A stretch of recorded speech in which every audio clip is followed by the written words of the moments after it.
चलिए, so welcome to NC academy lecture series on strength of material. तो कल हमने ऑलरेडी एक सब्जेक्ट स्टार्ट कर दिया है। Yesterday I have given you the brief idea about strength of material. What exactly is strength of material? The content which we are going to cover under this subject. So I have given you the brief idea about the subject. Okay. So let's just rewind it. Yesterday हमने क्या पढ़ा था? तो what is it? कि strength of material हमें क्या बताता है? कि स्ट्रेंथ ऑफ मटेरियल हम जनरलाइज वे में बात करें तो हमें किसी स्ट्रेंथ यानी मटेरियल की क्षमता की बात करता है। तो अगर मोर टेक्निकल वे में डिफाइन करने की कोशिश करें तो हमने तीन पैरामीटर बोले थे। एक था स्ट्रेंथ, दूसरा था स्टिफनेस और तीसरा था स्टेबिलिटी। और फिर उसको इसी के बेसिस पर डिफाइन किया था कि तब subject which deals with the characteristic determination of strength, stiffness and stability is designated as a strength of material. ठीक है। फिर हमने देखा था कि हम लोड अप्लाई करेंगे तो बॉडी डिफॉर्म होगी। तो किस किस प्रकार से बॉडी डिफॉर्म हो सकती है? तो हमने देखा इलोंगेट हो सकती है, कॉम्प्रेस हो सकती है, बेंड हो सकती है, ट्विस्ट हो सकती है, शेयर हो सकती है। उसी के बेसिस पे मैंने चैप्टर के नाम डेवलप किए थे। क्लियर है? कौन कौन से टॉपिक हमें कवर करने, उसी के बेसिस पे हमने डेवलप किया। नेक्स्ट हमने बोला कि ये सारे स्ट्रेस एस्पेक्ट से डील करते हैं। नेक्स्ट एस्पेक्ट था हमारा स्टिफनेस। फिर उसके लिए हमने डिफ्लेक्शन भी इंट्रोड्यूस किया था, बाद में थ्योरी ऑफ कॉलम। और उसके पहले बोला था कि हमें सबसे पहले कोई certain properties of metal discuss करनी पड़ेगी।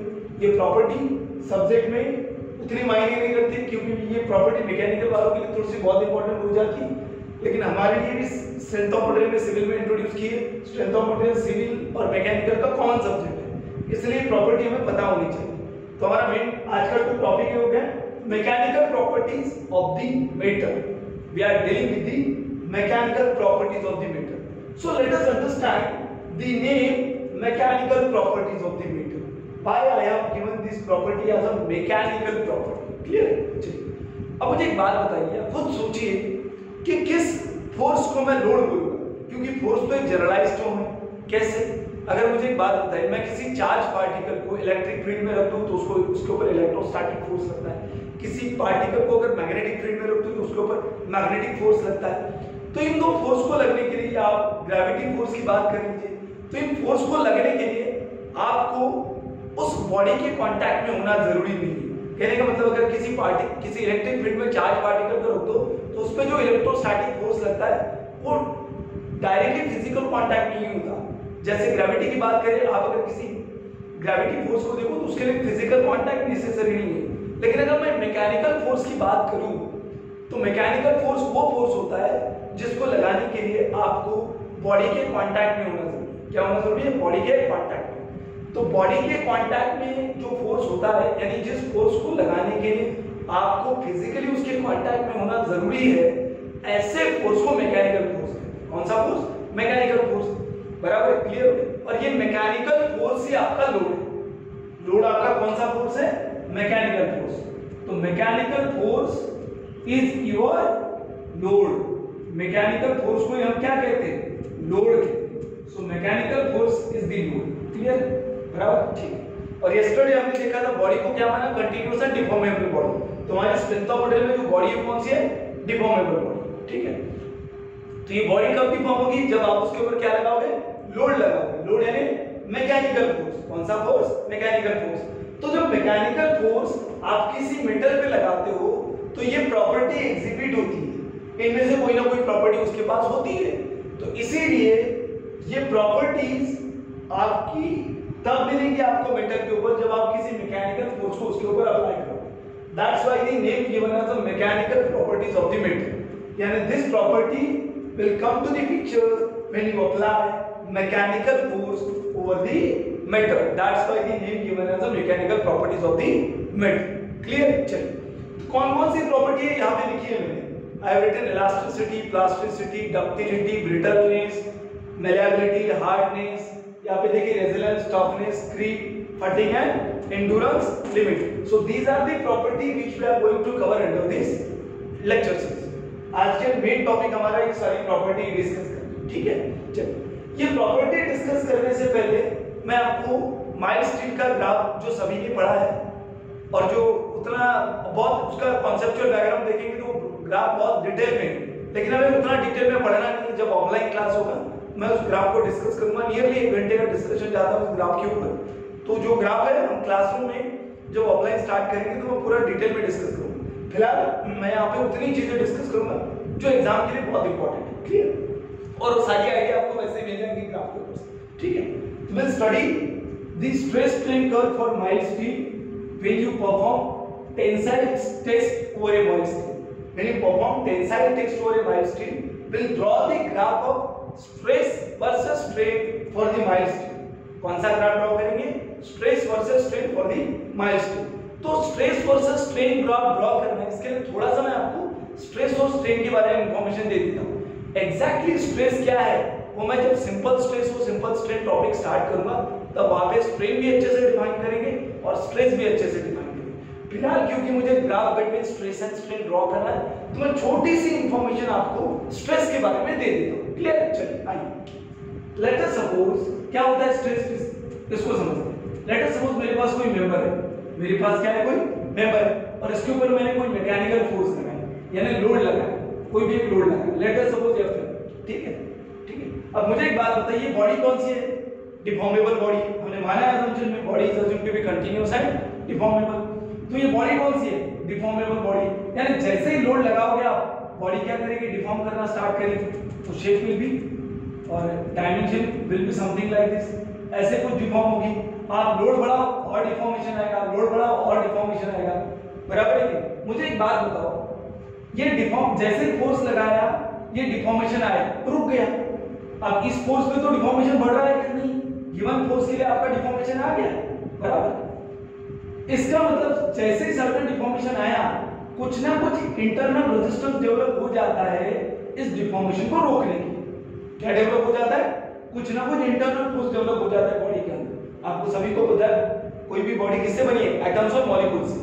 किससे बनी है? एटम्स और मॉलिक्यूल्स से। अभी जब स्ट्रेस को एग्जैक्टली डिफाइन करेंगे तब मैं उसको डिटेल में बताऊंगा, ठीक है। तो कुछ ना कुछ क्या डेवलप हो जाता है? इस फोर्स के अगेंस्ट इंटरनल रेजिस्टेंस डेवलप हो जाता है। इस फोर्स के अगेंस्ट इंटरनल रेजिस्टेंस डेवलप हो जाता है। क्या डेवलप हो जाता है? Internal resistance. अगर आप इसको फ्री बॉडी डायग्राम ड्रॉ करें, यहां से सेक्शन कट करें, मैंने पहले बता दिया है अपने कमिंग लेक्चर इंजीनियरिंग मैकेनिक्स में जब पढ़ाया था तब बताया था कि अगर पूरी की बॉडी इक्विलिब्रियम में है तो उसका कोई छोटा सा टुकड़ा भी किस में होगा? इक्विलिब्रियम में होगा। किस में होगा? इक्विलिब्रियम। तो अगर मैं इतने से पोर्शन का इक्विलिब्रियम ड्रॉ करूं यहां से यहां तक का, और अगर देखूं तो इधर फोर्स P लग रहा है, इधर फोर्स कितना लग रहा है? P। ये वो सेक्शन है जो मैंने काटा है, ये वो सेक्शन है जो मैंने काटा है। तो इधर अगर F फोर्स लग रहा है और मैं बोल रहा हूं बॉडी इक्विलिब्रियम में है तो अगर उसका छोटा सा टुकड़ा भी काटूंगा तो किस में होगा? इक्विलिब्रियम में, बराबर। तो यहाँ पे अगर P लग रहा है तो इसको रोकने के लिए मुझे इंटरनली कितना रेजिस्टेंस डेवलप होना चाहिए? P F के बराबर। कितना डेवलप होना चाहिए? F के बराबर। यहाँ अगर F लग रहा है तो बॉडी मेरी इक्विलिब्रियम में है after the application of load, यानी हर एक टुकड़ा किस में होगा? इक्विलिब्रियम में। तो यहाँ अगर P है तो इसको इक्विलिब्रियम में होने के लिए कितना आएगा? सॉरी, यहाँ अगर F है तो उसको इक्विलिब्रियम में होने के लिए कितना आएगा? F ही आएगा, बराबर। तो this is the internal resistance. ये क्या है? इंटरनल रेजिस्टेंस है जो किसके बराबर आता है? एक्सटर्नली अप्लाइड फोर्स के बराबर। किसके बराबर? एक्सटर्नली अप्लाइड फोर्स के बराबर, बराबर। दिस इंटरनल रेजिस्टेंस पर यूनिट एरिया, इंटरनल रेजिस्टेंस इस मेंबर का मान लो एरिया ऑफ क्रॉस सेक्शन ये, क्लियर? तो दिस इंटरनल रेजिस्टेंस यानी फोर्स जो एक्सटर्नल फोर्स के बराबर आता है हमारा internal resistance, let us suppose internal resistance is P and mathematically this internal resistance P will be equal to external force F. So this internal resisting force per unit area is known as stress. इसको क्या बोलते हैं? Stress बोलते हैं। क्या बोलते हैं? Stress. तो फिलहाल इतना ही समझे। मैं स्ट्रेस को जब डिफाइन करूंगा तब हम एग्जैक्टली अंडरस्टैंड करेंगे कि स्ट्रेस कैसी लोकल प्रॉपर्टी है। फिलहाल आपको ग्राफ ड्रॉ करना है स्ट्रेस स्ट्रेन, क्लियर? तो क्या हुआ यहाँ पे? जैसे ही आपने लोड लगाया बॉडी में कुछ ना कुछ डिफॉर्मेशन आया, there will be certain deformation, clear, बराबर। एंड आफ्टर बॉडी में डिफॉर्म सर्टेन डिफॉर्मेशन आने के बाद कुछ इंटरनल रेजिस्टिंग फोर्स डेवलप हो जाता है to arrest this deformation, to arrest this deformation. This internal resisting force per unit area is known as stress, जिसको सिंबॉलिकली किससे रिप्रेजेंट किया जाता है? सिग्मा से। किससे रिप्रेजेंट किया जाता है? सिग्मा से, क्लियर? तो दिस इज द स्ट्रेस। यही तक आपका स्ट्रेस। फिलहाल आपको यहां तक ही समझनी है कि internal resisting force per unit area is nothing but the stress, clear? आपने एक्सटर्नली फोर्स लगाया आपने इधर भी देखो दो तरफ से एक्सटर्नली इफेक्ट लगाया था तो बॉडी इक्विलिब्रियम में थी। मैंने यहाँ से सेक्शन काटा और इंटरनल रेजिस्टेंस देखा। अगर बॉडी को इक्विलिब्रियम में होना है तो जितना एक्सटर्नल लगा उतना बॉडी खुद से भी इंटरनली डेवलप कर देगी। क्लियर? उतना बॉडी खुद से भी क्या कर देगी? इंटरनल डेवलप कर देगी। तो मैथमेटिकली इंटरनल रेजिस्टेंस और एक्सटर्नल फोर्स सेम निकल के आया। क्लियर? तो internal resisting force per unit area is nothing but the stress. क्या होता है? स्ट्रेस। एग्जैक्टली क्या होता है मैं आगे बताऊंगा, फिलहाल के लिए आपको इतना ही समझना। ठीक है, चलिए। तो स्ट्रेस समझ लिया आपने। मुझे एक बात बताइए, मैंने आपको बोला था कि बॉडी डिफॉर्मेबल है और बॉडी डिफॉर्मेबल है तो इस डिफॉर्मेशन को टेक्निकली किससे रिप्रेजेंट करते हैं हम? स्ट्रेन से। किससे रिप्रेजेंट करते हैं? स्ट्रेन से। तो technically we will represent the deformation in the form of strain. And what is this strain? It is nothing but change in length upon original length. Change in length upon original, actually change in dimension upon original dimension. क्या होता है? Change in dimension upon original dimension. फिलहाल आपको मैंने change in dimension length में बताया, इसलिए मैं बोल रहा हूं change in length upon original length. Clear? तो ये आपकी स्ट्रेन हो गई, that is change in dimension. यहां पे चेंज इन डायमेंशन क्या है? लेंथ के फॉर्म में। तो change in length upon original length is known as strain. Clear है? बराबर? ठीक है। तो दो पैरामीटर समझ गया कि स्ट्रेस क्या होती है और स्ट्रेन क्या होती है। इसको मैं डिटेल में बताऊंगा आगे चल के, क्योंकि मेन हमारा ये कंसर्न नहीं है। मैं जो मोस्ट ऑफ दी प्रॉपर्टीज है वो ग्राफ के थ्रू भी बताऊंगा, इसलिए मुझे ग्राफ थोड़ा सा लेना है और वो ग्राफ स्ट्रेस वर्सेस स्ट्रेन है, तो इसलिए मैंने आपको थोड़ी सी इंफॉर्मेशन दे दी कि स्ट्रेस क्या है और स्ट्रेन क्या है। ठीक है? नहीं भी समझा तो आगे चल के इसको डिटेल में डिस्कस करें। ठीक है, चलिए। तो draw the graph between stress and strain for the mild steel. किसके लिए ड्रॉ करेंगे? माइल्ड स्टील के लिए। ओके, चलिए। So we'll perform the tensile case for the mild steel। हम tensile case perform करेंगे mild steel के ऊपर और stress और strain करके स्ट्रेस और स्ट्रेन का क्या ड्रॉ करेंगे? Graph draw. क्या ड्रॉ करेंगे? ग्राफ ड्रॉ करेंगे। तो what will be doing? Will be performing the tensile test. हम क्या करेंगे? टेंसाइल टेस्ट परफॉर्म करेंगे ओवर ए माइल्ड स्टील। किसके ऊपर? माइल्ड स्टील के ऊपर। तो उसके लिए माइल्ड स्टील का स्पेसिमेन, जो स्पेसिमेन है वो स्टैंडर्डाइज है। स्टैंडर्डाइज है कहने का मतलब जिस समय उसकी टेस्टिंग की गई थी तो उस समय उसको ऐसे शेप में लिया गया, उस समय ऐसे शेप में लिया गया। तो this is the mild steel specimen जो हमें टेंसाइल टेस्ट में यूज करते हैं। ठीक है? This test is perform in universal testing machine. कहां पे परफॉर्म की जाती है? यूनिवर्सल टेस्टिंग मशीन, यूटी में परफॉर्म की जाती है। आपने यूनिवर्सल टेस्टिंग मशीन देखी, आपके कॉलेज में आपने टेस्ट ऑलरेडी कर चुके हैं। ठीक है? तो यूनिवर्सल टेस्टिंग मशीन में इस टेस्ट को परफॉर्म किया जाता है। इस ग्राफ इस माइल्ड स्टील स्पेसिमेन का अगर शेप देखो आप तो इट्स लुक लाइक डंबल की तरह दिखता है, इसलिए इसको डंबल शेप स्पेसिमेन भी कहा जाता है। और इसका और एक नाम है डॉग बोन स्पेसिमेन। अब डॉग बोन स्पेसिमेन क्यों है ये आप खुद ही समझ सकते हैं। तो there are two names, dumbbell shape specimen और डॉग बोन स्पेसिमेन। ठीक है? तो ये मोस्ट स्टैंडर्डाइज्ड टेस्ट है। It is perform under universal testing machine and it is standardised by American Society of Testing and Material, that is ASTM, American Society for Testing and Material। इन्होंने इस test को standardise किया है। Standardise किया मतलब इसके dimension दिए, that is ये जो लेंथ है जिसके ऊपर हम स्ट्रेन मेजर करेंगे, इस लेंथ को कहा जाता है गेज लेंथ। कौन सी लेंथ? Gauge length. अब गेज लेंथ क्यों नाम दिया गया खुद ही समझ सकते। कैसे? इस लेंथ पे हम क्या करेंगे? गेजिंग करेंगे, यानी जो स्ट्रेन है इसी पे मेजर करेंगे। किस पे मेजर करेंगे? इसी पे मेजर करेंगे। तो this is our gauge length. जो स्टैंडर्डाइज्ड है उसकी लेंथ होती है 2 इंच। इसका डायमीटर होता है 0.5 इंच। कितना होता है? 0.5 इंच। तो length is 2 inch, diameter is 5 inch. अगर लेंथ टू डायमीटर का रेशियो देखो, if you find the length to diameter ratio it will be nearly 4। कितना निकल के आता है? 2/0.5 कितना आएगा?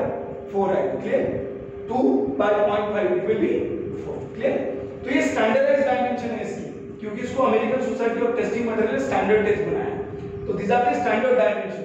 लेंथ विल बी 2 इंच और diameter will be 0.5 inch. Clear? ठीक। तो क्या करेंगे इस टेस्ट में?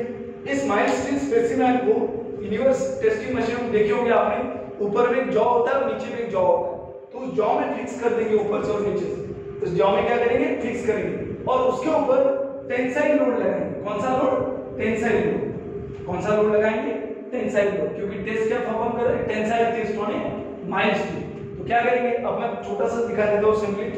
What will be performing tensile test. तो उसको जॉ में फिक्स कर दिया और उसके ऊपर टेंसाइल लोड लगाना स्टार्ट। कौन सा लोड लगाते? टेंसाइल। अब ये लोड लगाने का जो नेचर होता है वो ग्रेजुअल होता है। कैसे होता है? ग्रेजुअल। क्या मतलब इसका? इसका मतलब है अगर मुझे 50 किलो न्यूटन का लोड लगाना है तो मैं डायरेक्टली 0 से 50 किलो न्यूटन पे नहीं जाऊंगा। मैं क्या करूंगा? पहले 2 किलो न्यूटन का लगाऊंगा, फिर 4 किलो न्यूटन का, फिर 6 किलो न्यूटन का, फिर 8 किलो न्यूटन का। ऐसे में लोड को ग्रेजुअली 50 तक बढ़ाते जाऊंगा। I will not be applying sudden load. मैं सडन लोड अप्लाई नहीं करूंगा। The nature of the application of the load will be gradual. कैसा होगा? gradual nature. तो I'll be applying the load gradually from 0 to P. मैं 0 to P तक क्या करूंगा? लोड को gradually apply करते जाऊंगा। 0 to P तक लोड को क्या करूंगा? gradually apply करते जाऊंगा। ठीक है? बराबर? अब ये जो हमारी गेज लेंथ थी, बराबर है? ये मैंने गेज लेंथ बोला था, इसको आपको पहले दिखाया था। इस गेज लेंथ में एक्सटेंसोमीटर फिट होता है। क्या होता है? एक्सटेंसोमीटर। ये एक्सटेंसोमीटर क्या करता है? नाम मिलेगा। It will measure the extension. क्या मेजर करेगा? एक्सटेंशन। एक्सटेंशन है, हमने किसको टेक्निकली रिप्रेजेंट किया? उससे स्ट्रेन। किससे? उस डिफॉर्मेशन को और एक्सटेंशन को किसके टर्म में रिप्रेजेंट किया था हमने? स्ट्रेन के टर्म। यानी ये एक्सटेंसोमीटर आपको क्या देगा? स्ट्रेन देगा। क्या देगा? स्ट्रेन। और यहाँ पे डायल गेज लगा हुआ है। टेंसाइल गेज आपने यूटीएम देखी होगी तो डायल गेज लगा हुआ है। और डायल गेज क्या मेजर करता है? वो लोड को मेजर करता है। किसको मेजर करता है? लोड। तो जैसे आप लोड बढ़ाते जाओगे डायल गेज की रीडिंग बढ़ती जाएगी। डायल गेज की रीडिंग बढ़ती जाएगी। We know the area of cross section of this metal. हमें इस क्रॉस सेक्शन मेटल का क्या पता है? एरिया ऑफ क्रॉस सेक्शन पता है। लोड यहां से मिल जाएगा। What you will get? क्या मिलेगा आपको? स्ट्रेस मिल जाएगी। That will be P by A, बराबर। और ये एक्सटेंसोमीटर क्या दे देगा आपको? स्ट्रेन दे देगा। क्या दे देगा? स्ट्रेन। तो आपको स्ट्रेस भी पता चल जाएगी और स्ट्रेन भी पता चल जाएगी। क्या क्या पता चल जाएगी? स्ट्रेन भी पता चल जाएगी और टेस्ट भी पता चल, स्ट्रेस भी पता चल जाएगी। Now I draw the graph between stress and strain. अब क्या ड्रॉ करेंगे? ग्राफ ड्रॉ करेंगे। किसके किसके बीच में? स्ट्रेस और स्ट्रेन के बीच में। ठीक है, चलिए फिर ड्रॉ द ग्राफ। अब हम ग्राफ ड्रॉ करने की कोशिश करें। ठीक है, ये बता दिया मैंने लोड कैसे अप्लाई करते हैं उसके ऊपर? Gradually. How will apply the load? Gradually. कैसे अप्लाई करेंगे? Gradually. What will be doing? अब जो बताया आप उसको समझिए। मैं क्या करूंगा? I will be drawing the graph of the milestone. In milestone का ग्राफ ड्रॉ करूंगा स्ट्रेस वर्सेस स्ट्रेन का। किसका? स्ट्रेस वर्सेस स्ट्रेन का। I will be drawing the graph between stress and strain. तो मैंने डायरेक्टली स्ट्रेन को x axis पे लिया है और स्ट्रेस को वाई एक्सिस पे लिया है। क्या मैं स्ट्रेस को वाई एक्सिस पे ले सकता हूं क्या? ले सकता हूं क्या? बिल्कुल ले सकता हूं, लेकिन वो बहुत कंसेप्चुअल नहीं होगा। It will not give you the clear idea what is happening over here. आपने फिजिक्स में 12th में पढ़ा होगा एक्स एक्सिस पे नेमिंग या हमेशा इंडिपेंडेंट पैरामीटर। कौन सा पैरामीटर? Independent parameter. और वाई एक्सिस पे डिपेंडेंट पैरामीटर क्या है? कौन सा parameter? Dependent parameter. What is mean by independent parameter और डिपेंडेंट पैरामीटर? कहने का मतलब है इंडिपेंडेंट पैरामीटर में अगर चेंजेस आएंगे तो जो पैरामीटर उसके ऊपर डिपेंड होगा उसमें भी चेंजेस आएंगे। कहने का मतलब अगर स्ट्रेन बढ़ेगी तो करस्पॉन्डिंग स्ट्रेस बढ़ेगी, बराबर। तो there is a relationship between independent and dependent parameter. तो मैंने स्ट्रेन इज मोर फंडामेंटल। तो यहां से एक चीज समझ में आती है कि अगर मैंने डायरेक्टली स्ट्रेन को एक्स एक्सिस पे लिया है तो इसका मतलब स्ट्रेन इंडिपेंडेंट है, स्ट्रेस उसके ऊपर डिपेंड है। स्ट्रेस उसके ऊपर क्या करता है? डिपेंड करता है। क्लियर है? आप खुद भी सोच सकते हो। मुझे एक बात बताओ, मैंने जैसे अभी आपको स्ट्रेस समझाई थी उसके ऊपर मैंने पहले लोड लगाया था। लोड लगाने के बाद क्या आया था? डिफॉर्मेशन आया था, यानी स्ट्रेन आई थी। और स्ट्रेन को रिस्ट्रिक्ट करने के लिए कौन आई थी? स्ट्रेस आई थी। इसका मतलब stress is the cause of strain.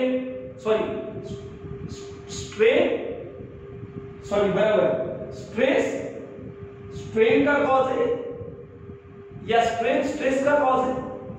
Who is the cause of what? कौन किसको कॉज करता है? Strain is the cause of stress. Stress किसके वजह से आती है? स्ट्रेन की वजह से। किसके वजह से? स्ट्रेन की वजह से। यानी strain is independent and stress is dependent. Stress क्या है? Dependent parameter. तो strain causes the stress, strain causes the stress। Clear है? यानी stress is a function of strain, stress is a function of strain. अब ये function किस form में आता है वो आगे चल के देखेंगे हम, क्योंकि सब्जेक्ट में अगर आपको बात करूं मैं तो हमारा ये नहीं होता है तो find the relationship between stress and strain. हमारा मेन काम यही है कि हम किसके बीच में रिलेशनशिप देखें, between the stress and strain. तो वो रिलेशनशिप क्या होता है वो आगे चल के देखेंगे, ठीक है। तो strain is more fundamental and stress किसके वजह से आता है, स्ट्रेन की वजह से। किसकी वजह से, स्ट्रेन की वजह से। क्लियर। चलिए अब ग्राफ ड्रॉ करें। How draw the graph, will draw the graph between stress and strain. कैसे, तो आप क्या करो, लोड बढ़ाते जाओ, एक्सटेंसोमीटर है आपके पास, वो क्या मेजर करता जाएगा, स्ट्रेन मेजर करता जाएगा। क्या मेजर करता जाएगा, स्ट्रेन। करस्पॉन्डिंगली क्या बढ़ती जाएगी, स्ट्रेस भी बढ़ती जाएगी। If you find the relationship up to a certain point it is straight line, up to a certain point it will be straight. अगर आप ड्रॉ करो स्ट्रेस वर्सेस स्ट्रेन का तो up to certain point it will be straight. तो up to certain point it follow the linear nature. कैसा नेचर follow करता है, लीनियर नेचर। कहने का मतलब है अप टू दिस पॉइंट जो मैंने यहां तक ले गया, up to this point stress is proportional to strain. Stress किसके प्रोपोर्शनल है, स्ट्रेन के प्रोपोर्शनल। किसके प्रोपोर्शनल, स्ट्रेन के। यानी स्ट्रेन जिस रेट से बढ़ रहा है उसी रेट से कौन बढ़ेगा, स्ट्रेस भी बढ़ेगा। कौन बढ़ेगा, स्ट्रेस भी बढ़ेगा। तो you will find a linear nature up to certain point, कहां तक, certain point तक। और वो पॉइंट कौन सा होगा, जहां तक स्ट्रेस स्ट्रेन के प्रोपोर्शनल है। जहां तक स्ट्रेस स्ट्रेन के प्रोपोर्शनल है वही हमारा कौन सा पॉइंट होगा, जहां तक हमारी स्ट्रेट लाइन ऑब्जर्व। कौन सी पॉइंट, कौन सी लाइन ऑब्जर्व होगी, स्ट्रेट लाइन ऑब्जर्व। तो स्ट्रेस स्ट्रेन कर्व जहां तक लीनियर होता है यानी जहां तक प्रोपोर्शनल होता है वो पॉइंट हम नाम देते हैं, लेट अस सपोज ए। कौन सा नाम देते हैं, ए। तो इस पॉइंट तक स्ट्रेस स्ट्रेन के क्या है, प्रोपोर्शनल है। स्ट्रेस स्ट्रेन के क्या है, प्रोपोर्शनल है। इसीलिए इस पॉइंट का नाम होता है प्रोपोर्शनैलिटी लिमिट पॉइंट। कौन सा limit point, proportionality limit point. Proportionality limit point, ये लिख नहीं पाएंगे यहाँ पे, मैं बाद में लिखवा दूंगा। तो ये जो पॉइंट होता है उसका नाम है प्रोपोर्शनैलिटी लिमिट पॉइंट। कौन सा पॉइंट, प्रोपोर्शनैलिटी लिमिट पॉइंट। ठीक, फिर से लोड को बढ़ाते जाओ, क्योंकि मैं अभी बोला हमने लोड कैसे करेंगे, ग्रेजुअली लोड बढ़ाते जाएंगे बढ़ाते जाएंगे। क्लियर। यू विल फाइंड अगर आप एक प्रोपोर्शनैलिटी लिमिट के बाद लोड करें तो आपको स्ट्रेट लाइन नहीं मिलेगी, सर्टेन कर्व आ जाएगा।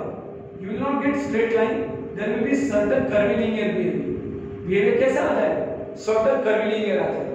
यहां पे जाके पॉइंट मिलता है आपको जिसका नाम होता है इलास्टिक लिमिट पॉइंट। कौन सा पॉइंट, इलास्टिक लिमिट पॉइंट। ये पॉइंट क्या होता है, जब इलास्टिसिटी बढ़ेगी तो खुद ब खुद क्लियर हो जाएगा। क्लियर। तो आप जैसे ये पॉइंट के बाद लोड बढ़ाते जाओगे you will observe one point known as elastic limit. इस पॉइंट का नाम क्या है, इलास्टिक लिमिट। अभी क्या होता है इलास्टिक लिमिट, समझ लेते हैं थोड़ा सा, 2 मिनट देखिए। ये वो पॉइंट होता है जहां से अगर आपने लेट अस सपोज मेरी स्ट्रेस यहां तक पहुंची, करस्पॉन्डिंगली स्ट्रेन भी आ गई। क्लियर। अगर इस पॉइंट से मैंने जो लोड लगाया था ग्रेजुअली वो हटा दिया तो मटेरियल अपनी ओरिजिनल शेप एंड साइज को क्या करेगा, रिगेन करेगा। क्या करेगा, रिगेन। यानी जैसे आपने यहां से लोड हटा दिया तो लोडिंग कर्व इस प्रकार आई तो अनलोडिंग कर्व एग्जैक्टली इसी पाथ को फॉलो करेगी। अनलोडिंग कर्व इसी एग्जैक्टली पाथ को क्या करेगी, फॉलो करेगी। तो जहां तक मटेरियल इलास्टिक बिहेवियर शो करता है यानी यहां से अगर आपने लोड को हटा दिया तो मटेरियल अपनी ओरिजिनल शेप एंड साइज में आ जाएगा। तो जहां तक मटेरियल इलास्टिक बिहेवियर शो करता है उस पॉइंट को कहते हैं इलास्टिक लिमिट पॉइंट। कौन सा पॉइंट, इलास्टिक लिमिट पॉइंट। कौन सा पॉइंट, इलास्टिक लिमिट पॉइंट। तो this will be your elastic limit point. ये आपका प्रोपोर्शनैलिटी लिमिट पॉइंट है, ये आपका इलास्टिक लिमिट पॉइंट। क्लियर। ये वो पॉइंट है जहां से अगर आपने लोड को हटा दिया तो स्ट्रेन और स्ट्रेस दोनों जीरो हो जाएंगे, यानी मटेरियल अपनी ओरिजिनल शेप एंड साइज को रिगेन करेगा। क्लियर। ये जब प्रॉपर्टी बढ़ेगी तो ये पॉइंट खुद ब खुद क्लियर हो जाएगा। ठीक है। चलिए फिर से लोड बढ़ाइए। अगर आपने फिर से लोड बढ़ा दिया तो you will observe one point, you will observe one point from where the yielding will start. क्या स्टार्ट हो जाएगी, एल्डिंग। अब ये क्या होती है, एल्डिंग। तो this is the point from which एल्डिंग will start. यहां से क्या स्टार्ट हो जाएगा, एल्डिंग स्टार्ट हो जाएगा। अब एल्डिंग यानी एल्डिंग का क्या मतलब होता है, जैसे मैंने आपको इलास्टिक लिमिट बताई, यहां से प्रॉपर्टी निकल के आई इलास्टिसिटी। इस प्रॉपर्टी को समझ लीजिए, आप खुद ब खुद एल्डिंग का मतलब समझ लेंगे। Let us define the elasticity. बीच में इलास्टिसिटी को डिफाइन करें। क्या होता है इलास्टिसिटी?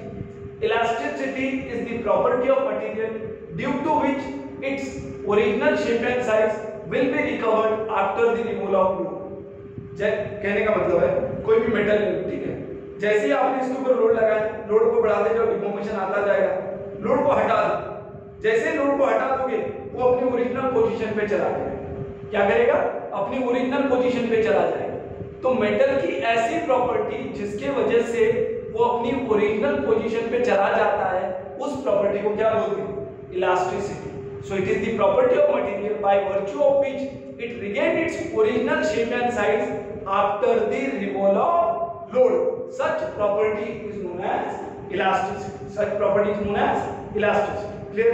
दूसरी कौन सी बताई मैंने? Plasticity. दूसरी क्या बताई? Plasticity. कहने का मतलब है जैसे अभी हमने देखा था, किसी मेटल को लो, उसके ऊपर लोड लगाओ, जैसे लोड को हटा दोगे, बराबर है, जितना डिफॉर्मेशन आएगा वो कवर कर लेगा, यानी वो रिकवर कर लेगा, अपनी ओरिजिनल पोजीशन पे आ जाएगा। लेकिन अगर मटेरियल की प्लास्टिसिटी प्रॉपर्टी हुई, तो कहने का मतलब है अगर मटेरियल में प्लास्टिसिटी हुई तो आपने अगर लोड को बढ़ाया उसमें डिफॉर्मेशन आ जाएगा, और जैसे ही आपने लोड को हटाया वो डिफॉर्मेशन रिगेन नहीं होगा, वो परमानेंट डिफॉर्मेशन होगा। कौन सा डिफॉर्मेशन होगा? Permanent deformation. कौन सा deformation? Permanent deformation.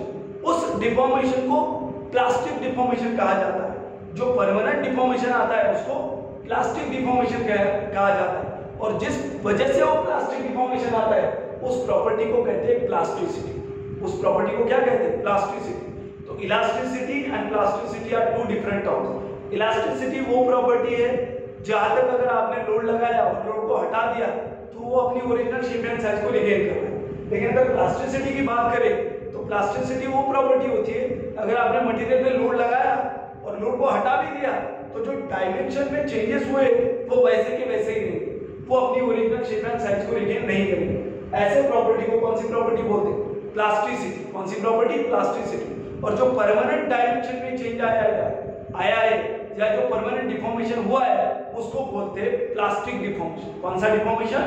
Plastic deformation. ठीक है, चलिए अब आते हैं। यहाँ पे देखा हमने, यहाँ तक अगर आपने लोड लगाया, क्लियर, यहाँ तक अगर आपने लोड को लगाया और लोड हटा दिया तो मटेरियल अपनी ओरिजिनल शेप एंड साइज को रिगेन कर लेगा, इसलिए इसको हमने इलास्टिसिटी बोला था। और जहां तक वो प्रॉपर्टी शो करती है, जिस पॉइंट तक वो प्रॉपर्टी शो करती है, इसी पॉइंट का नाम हमने क्या दिया था? Elastic limit point. कौन सा point? Elastic limit point. Elastic limit point. तो पहला पॉइंट हुआ था हमारा proportionality limit point. First point was proportionality limit point. Second point कौन सा है हमारा? Elastic limit point. Second point कौन सा है? Elastic limit point. चलिए, इलास्टिक लिमिट पॉइंट आ गया। तो जैसे इसके बाद अगर आप लोड लगाओगे तो क्या स्टार्ट हो जाएगी? यील्डिंग स्टार्ट हो जाएगी। क्या स्टार्ट हो जाएगी? यील्डिंग। यील्डिंग यानी और कुछ नहीं, परमानेंट डिफॉर्मेशन। क्या होता है? Permanent deformation. यानी इसके बाद अगर आप लोड लगाओगे, लोड को हटा भी दिया आपने, वो पूरा का पूरा ओरिजिनल शेप एंड साइज को रिगेन नहीं करेगा, कुछ ना कुछ परमानेंट डिफॉर्मेशन आ जाएगा उसको। क्या आ जाएगा? Permanent deformation. अगर आपने लोड को हटा भी दिया तब भी वो परमानेंटली डिफॉर्म होगा। तो जहां से ये परमानेंट डिफॉर्मेशन स्टार्ट होता है उसको यील्ड पॉइंट कहते हैं। उसको कौन सा पॉइंट कहते हैं? Yield point. यानी जहां से परमानेंट डिफॉर्मेशन, और परमानेंट डिफॉर्मेशन को क्या बोलते हैं? यील्डिंग। तो जहां से यील्डिंग स्टार्ट होती है उसको बोलते हैं यील्ड पॉइंट। कौन सा पॉइंट? Yield point. It will be called as yield point. Yield point वो पॉइंट है जहां से क्या स्टार्ट होती है? यील्डिंग स्टार्ट होती है, यानी परमानेंट डिफॉर्मेशन स्टार्ट। कौन सा डिफॉर्मेशन? Permanent deformation. अगर आप फिर से सोचो तो इसी माइल स्ट्रीम में इलास्टिसिटी भी आ रही और सर्टेन इलास्टिसिटी के बाद प्लास्टिसिटी भी आ रही। कहने का मतलब है हो सकता है बट सेम मटेरियल में इलास्टिसिटी भी हो, प्लास्टिसिटी भी हो, डक्टिलिटी भी हो, तो ये अलग अलग प्रॉपर्टी सेम मटेरियल में पोजेस की जा सकती। क्लियर? चलो, तो जहां से यील्डिंग स्टार्ट होती है, यानी जहां से परमानेंट डिफॉर्मेशन स्टार्ट होता है, उस पॉइंट को कहते हैं यील्ड पॉइंट। तो हमारा सी क्या हो गया?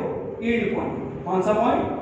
Yield point. कौन सा पॉइंट? Yield point. अब यहाँ पे दो पॉइंट आते हैं ठीक, एक आता है अपर यील्ड पॉइंट, और जस्ट अगर ग्राफ को ऑब्जर्व करो तो ऐसा डाउन चला जाएगा। एक आता है लोअर यील्ड पॉइंट। कौन सा पॉइंट? Lower yield point. दो पॉइंट आते हैं, एक आता है अपर यील्ड पॉइंट, और जस्ट आप आगे गए थोड़ा सा लिटिल ड्रॉप आ जाएगा इसमें, थोड़ा सा, इतना ज्यादा नहीं है, थोड़ा सा लिटिल ड्रॉप आ जाएगा और एक पॉइंट आएगा, दूसरा उसका नाम होगा लोअर यील्ड पॉइंट। तो पहला है अपर यील्ड पॉइंट, दूसरा है लोअर यील्ड। दूसरा कौन सा है, लोअर हिट पॉइंट। ये 2 पॉइंट की बात है, अपर हिट पॉइंट और लोअर हिट पॉइंट की बात है।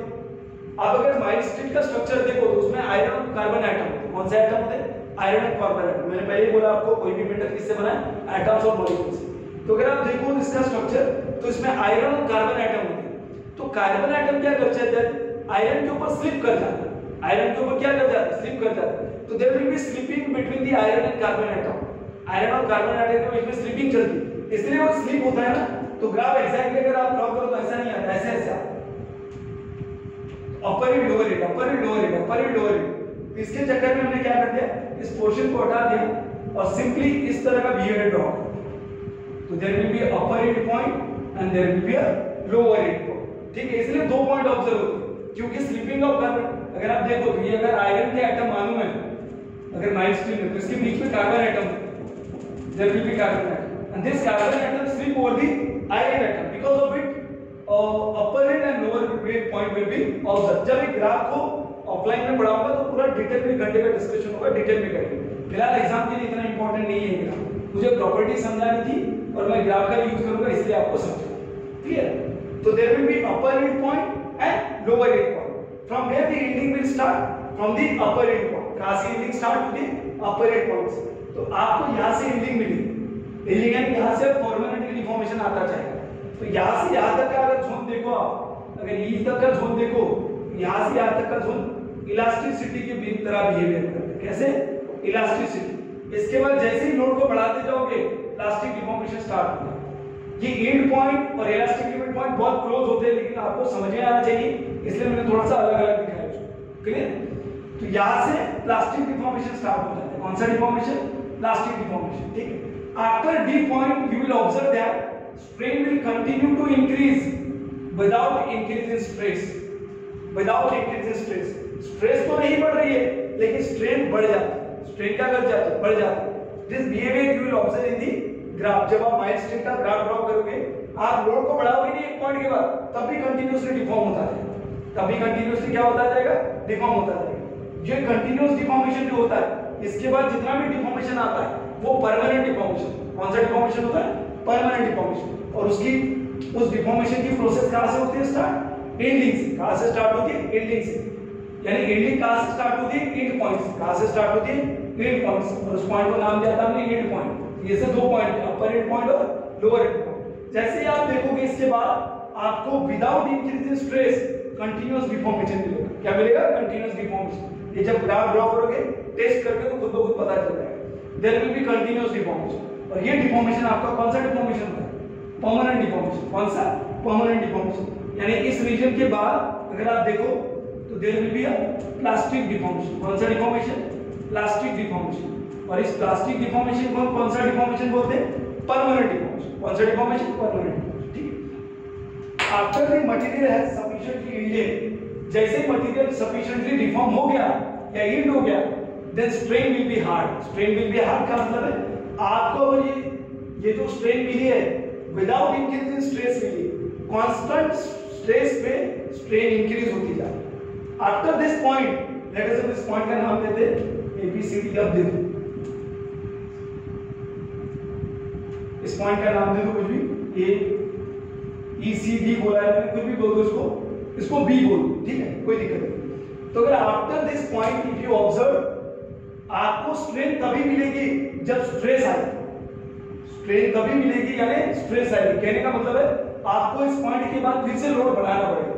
ये जो स्ट्रेन है, यहां तक जो डिफॉर्मेशन आया था विदाउट इंक्रीज इन लोड आया, we are not going to increase the load, still the deformation will occur in the member. Such type of deformation is known as plastic deformation और permanent deformation.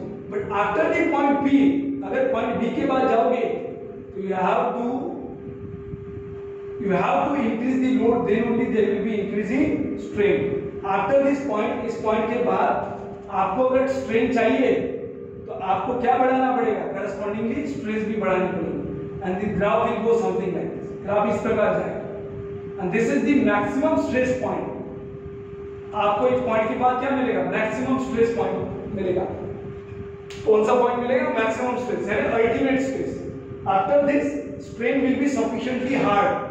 Strain क्या हो जाएगी इस reason में, sufficiently hard हो जाएगी। It means that to produce strain you have to apply the load, correspondingly stress भी क्या करती जाएगी, बढ़ती जाएगी। ये जो डिफॉर्मेशन आया था ये आपको कांस्टेंट लोड पे मिल रहा था, उसके बाद अगर आपको स्ट्रेन लानी है तो आपको करस्पॉन्डिंगली क्या बढ़ाना पड़ेगा, लोड भी बढ़ाना पड़ेगा। क्या बढ़ाना पड़ेगा, load. if you increase the load correspondingly strain will increase, correspondingly stress will also increase, stress भी क्या कर जाएगी, बढ़ जाएगी।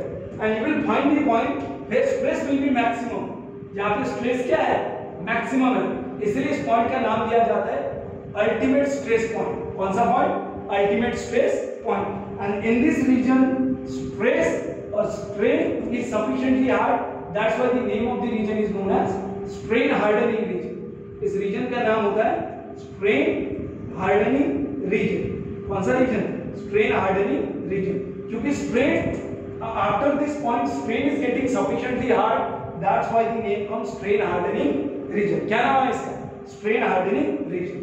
and this is the maximum stress you will observe when you apply the load। जब आप लोड अप्लाई करोगे तो this you will get maximum stress। the name of this point is known as ultimate stress point। कौन सा नाम है इसका, ultimate stress point। clear है। after this if you apply the load, इसके बाद अगर आप लोड लगाओगे तो एक्चुअली हो क्या रहा है, आप ऑब्जर्व करो। if you observe the things, it is happening something like this। आपने ये मेटल लिया था, ये रॉड लिया था, इसके ऊपर क्या लगा रहे थे, लोड लगा रहे थे। तो जैसे जैसे पी बढ़ता जा रहा था इसमें डिफॉर्मेशन आता जा रहा था, ये इलोंगेट होता जा रहा था, ये क्या होता जा रहा था, इलोंगेट होता जा रहा था। After this point you will observe that there is drastic reduction in cross section area. क्रॉस सेक्शन एरिया में क्या आ जाएगा, ड्रास्टिक रिडक्शन आ जाएगा। You will find drastic reduction in cross section area, ऐसे कुछ आ जाएगा। क्लियर है, ऐसे कुछ आएगा, यानी नेक लाइक स्ट्रक्चर फॉर्म हो जाएगा। कैसे, नेक लाइक स्ट्रक्चर फॉर्म हो जाएगा। Drastic reduction in local point पे drastic reduction in cross section area observe हो जाएगा। तो आपको क्या मिलेगा, आपको नेक लाइक स्ट्रक्चर मिलेगा। यानी इसके बाद अगर लोड लगाओगे तो इस तरह का स्ट्रक्चर फॉर्म होता गया है, ये फॉर्म होता जाएगा और एक पॉइंट पे यहाँ पे ब्रेक कर जाएगा। एक पॉइंट पे क्या कर जाएगा, ब्रेक कर जाएगा। तो जैसे ही आप जब पॉइंट के बाद लोड लगाओगे तो strain again will continue to increase and after the certain point जैसे डिफॉर्मेशन बढ़ जाएगा, आफ्टर सर्टेन पॉइंट यहाँ पे क्या कर जाएगा, ब्रेक कर जाएगा। तो जैसे ब्रेक करोगे उस पॉइंट का नाम होगा ब्रेकिंग पॉइंट, उसको नाम देते हैं जी। तो इस पॉइंट का नाम है ब्रेकिंग पॉइंट। और ये जो रीजन है जहाँ पे नेक लाइक स्ट्रक्चर फॉर्म होता है उसको कहते हैं नेकिंग रीजन। कौन सा रीजन, नेकिंग रीजन। ये जो रीजन है जहाँ पे local reduction in cross section area जहाँ पे मिलता है आपको, उसको कौन सा रीजन बोलते हैं, नेकिंग रीजन। कौन सा रीजन, नेकिंग रीजन। और जहाँ पे मटेरियल ब्रेक होता है उसको बोलते हैं ब्रेकिंग पॉइंट। कौन सा पॉइंट, ब्रेकिंग पॉइंट। जहाँ तक स्ट्रेस मैक्सिमम होती है उसको कौन सा पॉइंट बोलते हैं, अल्टीमेट स्ट्रेस पॉइंट। ये जो जोन है B2 F तक, इस जोन का नाम है स्ट्रेन हार्डनिंग जोन। F2G के बाद जो जोन आता है उसका नाम है नेकिंग रीजन। यहाँ से यहाँ तक कौन सा रीजन आता है, प्लास्टिक डिफॉर्मेशन। इसके बाद पूरा डिफॉर्मेशन प्लास्टिक डिफॉर्मेशन ही होता है। लेकिन यहाँ से यहाँ तक आपको फ्री में स्ट्रेन मिलती है। फ्री में स्ट्रेन कहने का मतलब है without increase in load you will observe there will be strain in the material. तो दिस एंटायर रीजन जो है यहाँ से यहाँ तक का, ये पूरा का पूरा रीजन प्लास्टिक डिफॉर्मेशन। कौन सा है, plastic deformation. This region will be elastic region. कौन सा रीजन, इलास्टिक रीजन। और यहाँ से यील्डिंग स्टार्ट होती है, यील्डिंग स्टार्ट होती है विदाउट इंक्रीज इन लोड, जहाँ तक यील्ड होते रहता है यहाँ से यहाँ तक के रीजन को बोला जाता है यील्ड प्लेटो। क्या नाम है इसका, यील्ड प्लेटो, यील्ड प्लेटो। तो यील्डिंग जहाँ से स्टार्ट होती है और जहाँ तक स्ट्रेन आपको विदाउट इंक्रीज इन लोड मिलती है उस रीजन को कहा जाता है यील्ड प्लेटो। इसके बाद का रीजन को कहा जाता है स्ट्रेन हार्डनिंग, क्योंकि स्ट्रेन इस रीजन में हार्ड होती है इसलिए इसका नाम क्या दिया गया, strain hardening. And after this region, you will find that there will be a drastic reduction in cross section area, neck-like structure बन जाता है, इसलिए इसका नाम क्या दिया हमने, नेकिंग रीजन। कौन सा रीजन, नेकिंग रीजन। ठीक है, तो आप अगर फिर से जोन को देखो तो ये पॉइंट था, ये वाला ये पॉइंट था जहाँ तक स्ट्रेस स्ट्रेन के क्या थी, प्रोपोर्शनल थी। यानी जितने रेट से स्ट्रेस बढ़ रही थी उतने रेट से क्या बढ़ रहा था, स्ट्रेन बढ़ रही थी। तो स्ट्रेस स्ट्रेन के क्या थी, प्रोपोर्शनल थी। इसीलिए इस पॉइंट का नाम क्या दिया हमने, इस पॉइंट का नाम क्या दिया था, प्रोपोर्शनैलिटी लिमिट पॉइंट। अगर इसके बाद फिर से लोड करोगे तो you will observe the point from which, अगर वहां से आपने लोड को हटा दिया तो there will be total recovery of the dimension, original shape and size क्या हो जाएगी, रिकवर हो जाएगी। उस पॉइंट को कहते हैं इलास्टिक लिमिट पॉइंट। यानी इस पॉइंट तक मटेरियल कौन सा बिहेवियर शो करता है, इलास्टिसिटी। कौन सा बिहेवियर शो करता है, इलास्टिसिटी। इसलिए इसका नाम क्या दिया हमने, इलास्टिक रीजन। कौन सा रीजन, इलास्टिक रीजन। तो अप टू दिस अगर ये पॉइंट तक देखो तो यहां से यहां तक लीनियर है, लीनियर यानी स्ट्रेट लाइन। इसके बाद कर्व स्टार्ट होती है, ए टू ही कर्वीलिनियर नेचर है, स्ट्रेट लाइन नहीं है। प्रोपोर्शनल कहां तक है, सिर्फ ये पॉइंट तक। कहां तक है, ए पॉइंट तक, नॉट दी इलास्टिक लिमिट तक। तो दिस इज प्रोपोर्शनैलिटी लिमिट, यानी स्ट्रेस स्ट्रेन के यहां तक क्या है, प्रोपोर्शनल है। उसके बाद elastic limit point, then upper yield point, lower yield point, then this is yield plateau, strain hardening region and necking region. Finally material will break. Material क्या करता है, यहां पे ब्रेक करता है। क्या कर जाएगा, ब्रेक। तो that's why it is breaking point. ये कौन सा पॉइंट है, ब्रेकिंग पॉइंट। ये मैक्सिमम स्ट्रेस ऑब्जर्व होती है, उस पॉइंट को क्या नाम देंगे हम, ultimate stress point, and it will be called as proportionality limit point, elastic limit point, upper yield point, lower yield point. इस पॉइंट का कोई नाम नहीं है, नहीं तो बी को भी कोई नाम दे दोगे। बी वो पॉइंट है जहां से स्ट्रेन हार्डनिंग स्टार्ट होती है, जहां से स्ट्रेन क्या हो जाती है, sufficiently hard हो जाती है। In order to produce a strain after this point, you have to increase the load. आपको लोड को भी क्या करना पड़ेगा, बढ़ाना पड़ेगा।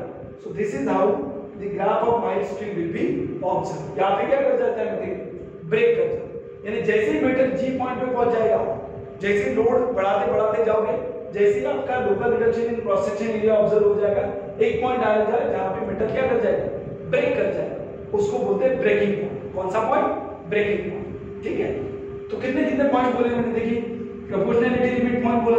प्रोपोर्शनैलिटी लिमिट पॉइंट क्या होता है, जहां तक स्ट्रेस स्ट्रेन की क्या होती है, प्रोपोर्शनल होती है, इसीलिए इसका नाम क्या दिया हमने, प्रोपोर्शनैलिटी लिमिट पॉइंट। नेक्स्ट है इलास्टिक लिमिट पॉइंट, उसके बाद upper yield point, lower yield point, then ultimate stress point और ब्रेकिंग पॉइंट। क्लियर है, चलो तो ये आपका माइल्ड स्ट्रेन का graph between stress and strain, stress versus strain क्या है, ग्राफ। ठीक है, अगर आप एक चीज ऑब्जर्व करो दोस्त, तो आपका जो फेल्यूर हो रहा है ना, वो मैक्सिमम स्ट्रेस पे नहीं हो रहा है, कम स्ट्रेस पे हो रहा है। यानी मैक्सिमम स्ट्रेस तो वो ले रहा है, उसके कम स्ट्रेस पे क्या हो रहा है बेटा, फेल हो रहा है। अगर आप ऑब्जर्व करो तो ये मैक्सिमम स्ट्रेस आ रही है, ये वाली स्ट्रेस इससे क्या है, कम है। तो ये सोचने वाली बात कि आपका फेल्यूर मैक्सिमम स्ट्रेस पे नहीं बल्कि कम स्ट्रेस पे फेल हो रहा है। यानी मटेरियल कम स्ट्रेस पे फील हो रहा है जबकि मैक्सिमम स्ट्रेस तो उससे ज्यादा है। तो ऐसा क्यों हो रहा है, ऐसा क्यों हो रहा है, ऐसा इसीलिए हो रहा है क्योंकि आपने जो ग्राफ ड्रॉ किया वो engineering stress versus engineering strain, यानी nominal stress versus nominal strain. अभी इंजीनियरिंग स्ट्रेस क्या होती है और नॉमिनल स्ट्रेस क्या होती है, इसको समझते हैं। देखिए तब ये ग्राफ समझ में आता है क्यों फेल हो, मैं बता दूंगा। एग्जैक्ट बिहेवियर नहीं है ग्राफ का, अगर आप एग्जैक्ट ड्रॉ करोगे तो बिहेवियर कुछ अलग निकल जाएगा।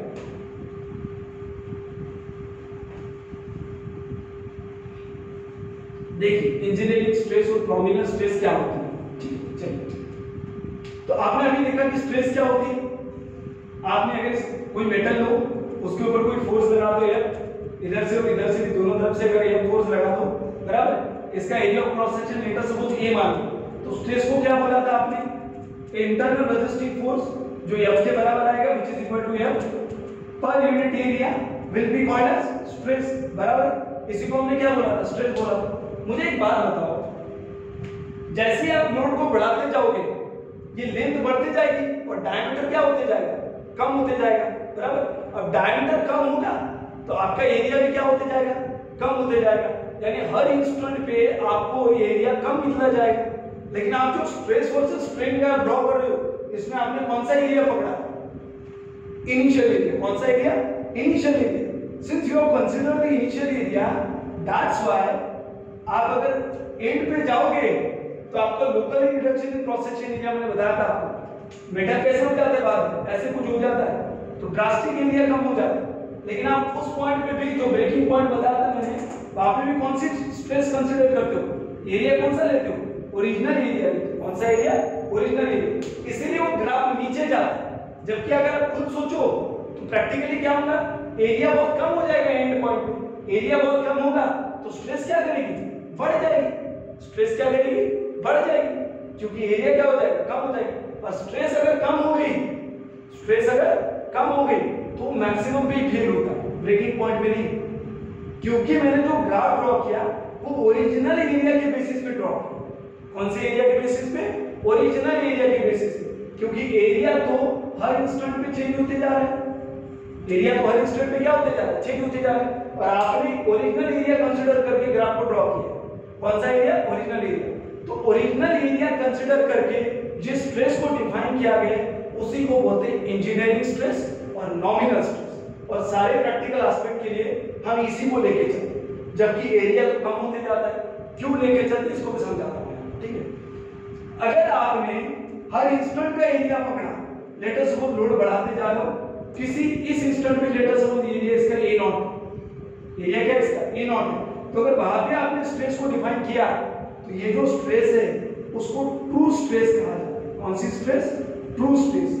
क्यों ट्रू स्ट्रेस कहा गया है, क्योंकि ये एक्चुअल में ट्रू है। क्योंकि एरिया तो आपका हर पॉइंट पे चेंज होते जाएगा, एरिया क्या होते जाएगा, हर पॉइंट पे चेंज होता जाएगा। आपने ओरिजिनल एरिया कंसीडर किया है, लेकिन एरिया तो हर पॉइंट पे चेंज होता जा रहा है, क्लियर। तो क्योंकि एरिया हर पॉइंट पे चेंज होता जा रहा है, तो किसी पॉइंट पे अगर किसी इंस्टेंट पे मेरा एरिया मान लो लेट अस सपोज A0 है, जो कि ओरिजिनल एरिया से क्या होगा, कम होगा। और ओरिजिनल एरिया से क्या होगा, कम होगा। तो ये स्ट्रेस क्या आएगी, ज्यादा आएगी। ये स्ट्रेस क्या आएगी, ज्यादा आएगी। तो अगर स्ट्रेस ज्यादा आ गई है, ओरिजिनल एरिया को रिप्लेस करके अगर किसी इंस्टेंट का एरिया ड्रॉ, किसी इंस्टेंट का एरिया पकड़ लो, तो इस स्ट्रेस को कहते हैं ट्रू स्ट्रेस। कौन सी स्ट्रेस, ट्रू स्ट्रेस, जिसको हम कंसीडर नहीं करते, जिसको हम क्या करते, कंसीडर नहीं करते। इसीलिए मैंने कल एक पॉइंट मेंशन किया था असम्पशन में, the effect of true stress and true strain is neglected. True stress और ट्रू स्ट्रेन के इफेक्ट को क्या करते हैं, नेग्लेक्ट करते हैं। क्यों नेग्लेक्ट करते हैं, अभी बताओ। तो आपको दो चीजें समझ में आई। आपने स्ट्रेस को डिफाइन किया था internal resisting force per unit area, और एरिया कौन सा ले रहे थे, ओरिजिनल वाला। जबकि लोड लगाओगे तो एरिया क्या होता जाएगा, कम होता जाएगा। तो हर इंस्टेंट में एरिया क्या हो रहा है, कम हो रहा है। तो जिस इंस्टेंट में पकड़ोगे बाहर की स्ट्रेस, उस इंस्टेंट की स्ट्रेस मिल जाएगी, जो कि ओरिजिनल स्ट्रेस से क्या होगी, ज्यादा होगी। ओरिजिनल स्ट्रेस से क्या होगी, ज्यादा होगी। यानी ये एक्चुअली आपकी स्ट्रेस होगी, इसलिए इसका नाम क्या दिया हमने, ट्रू स्ट्रेस। क्या नाम दिया, ट्रू स्ट्रेस, क्लियर। तो अगर आप एक्चुअली में ग्राफ देखो जो मैंने अभी ड्रॉ किया था, जो अभी मैंने माइलस्टोन का ग्राफ ड्रॉ किया था, it was something like this. ऐसा कुछ था वो,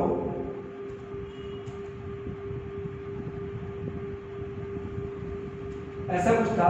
तो ये हमारा प्रोपोर्शनलिटी लिमिट पॉइंट था, ये इलास्टिक लिमिट पॉइंट, ये अपर लिमिट पॉइंट, ये आपका अपर लिमिट पॉइंट, ये आपका लोअर लिमिट पॉइंट, ये था आपका जहां से स्ट्रेट हार्डनिंग होती है, ये मैक्सिमम स्ट्रेस पॉइंट। और ये क्या था, ब्रेकिंग पॉइंट। ये कौन सा पॉइंट था, ब्रेकिंग पॉइंट।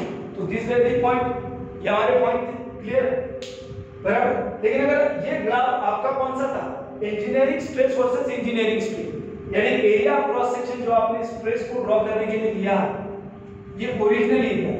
अगर आप ओरिजिनल एरिया ना लेके हर इंस्टेंट का एरिया कंसीडर करो, एक्चुअली में जो ग्राफ आता है यहां तक तो बिहेवियर सेम होता है, यहां से वो ऐसे जाके इस पॉइंट पे भेज देता है।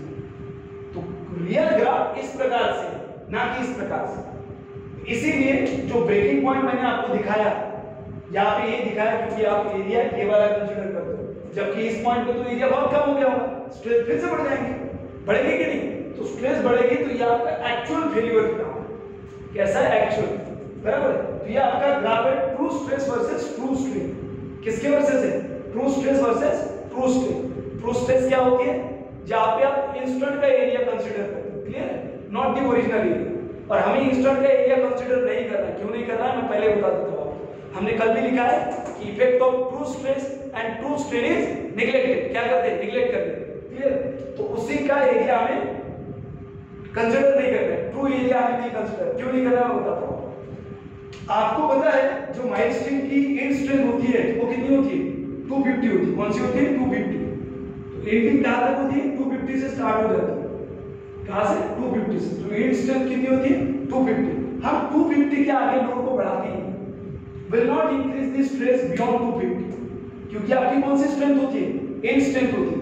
अगर आप बाहर तक इस ग्राफ का बिहेवियर देखो तो सेम है, चाहे true stress versus true strain हो चाहे engineering stress versus engineering strain, तो वहां तक अगर आप ड्रॉ करोगे up to 8 point, the behaviour of the graph, आप माइल्ड स्ट्रीम जो ओरिजिनली ड्रॉ किया और बाद में ड्रॉ किया, दोनों का बिहेवियर इस पॉइंट तक क्या आता है, सेम आता है। और हम इसके बाद लोड को बढ़ाते नहीं है प्रैक्टिकल एस्पेक्ट से, यहां से यहां तक का जोन हम निगलेक्ट कर देते, क्या करते थे, निगलेक्ट कर देते। Will apply the load up to 8 point, कहां तक अप्लाई करेंगे, 8 point, will not apply the load beyond the 8 point. That's why हमने ट्रू स्ट्रेस जो इस पॉइंट के बाद एक्चुअली में डिफर करती है उसको क्या किया था, निगलेक्ट किया। क्यों निगलेक्ट किया था, क्योंकि हम कहां तक लोड करते सिर्फ अप टू 8 पॉइंट, कहां तक लोड करते 8 पॉइंट, जो माइलस्टोन के कितने निकल के आते 250 ampere to 250 mega pass, clear है बराबर।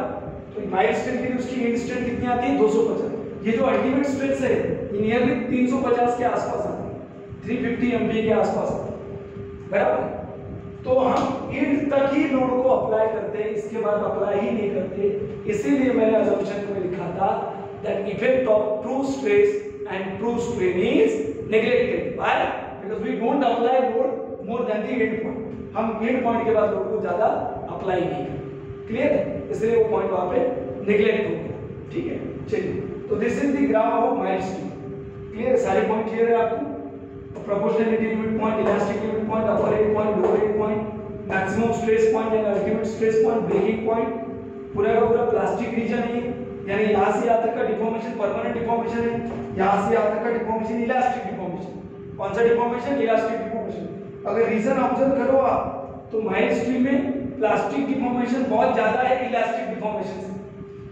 Plastic deformation will be much more than the elastic deformation. Elastic deformation यहाँ से आता है, आपका प्लास्टिक डिफॉर्मेशन यहाँ से आता है, तो plastic deformation is much more than the elastic deformation, ठीक है। चलो, और डिजाइनिंग के लिए हम लोअर एंड पॉइंट को कंसीडर करते हैं। कौन से पॉइंट को, लोअर एंड पॉइंट को, not the upper end point. We don't consider upper end point as a designing point, we consider lower end point as a designing point. इसके भी reason है, ये बहुत सारे रीजन है, मैं आपको जब ग्राफ ड्रॉ करूंगा तो क्लियरली बताऊंगा, फिलहाल इतना जाना नहीं। क्यों लोअर पॉइंट कंसीडर करते हैं, इसका भी रीजन, ठीक है, there will be explanation that why we consider the lower end point. चलिए, this is the graph of the milestone, clear.